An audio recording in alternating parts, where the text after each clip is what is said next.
অনেক দিন ধরে ভাবছিলাম একটা বট গাছের বনসাই করব, কিন্তু ঠিকঠাক শেপের গাছ পাইনি।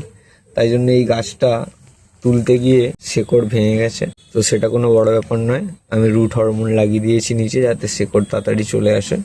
আর বট গাছ তো খুব হার্ডি গাছ হয়, এগুলো বেঁচে যাবে। তো তার জন্য প্রথমে মাটি বানাতে হবে। তো মাটি নিয়েছি, বাগানের মাটি, ভার্মি কম্পোস্ট আর 1 চামচ নিমখোল। তো ভালো করে মাটিটা মাখিয়ে নেবো। মাটিটা ভালো করে মাখিয়ে নিয়েছি। আর এখানে নিয়েছি একটি বোতল, কেটে নিচের অংশটা একদম, আর নিচে ফুটো করে নিয়েছি যাতে জল নিকাশিটা হয়। আর তার ওপর কিছু পাথর কচ দিয়েছি যাতে মাটিগুলো না জল দিলে নিচে নেমে পড়ে। তো এরপর চলুন এটাকে এবার পট করাবো। তো প্রথমে মাটি দিয়ে দেবো, বেশি করে মাটি দিয়ে আলতোভাবে চেপে নেবো। চেপে নিয়ে গাছটাকে বসাবো। গাছটা বসিয়ে দিয়ে এবার পাশ থেকে মাটি দিয়ে ভরাট করে দেবো। এই দেখুন, গাছটা ভালো করে মাটিতে বসিয়ে দিয়েছি। এবার জল দিয়ে দেবো। জল দিয়ে একটা ছায়াযুক্ত জায়গায় রেখে দেবো 1 সপ্তাহের জন্য। তো চলুন, আজ আসছি, আবার দেখা হবে অন্য কোনো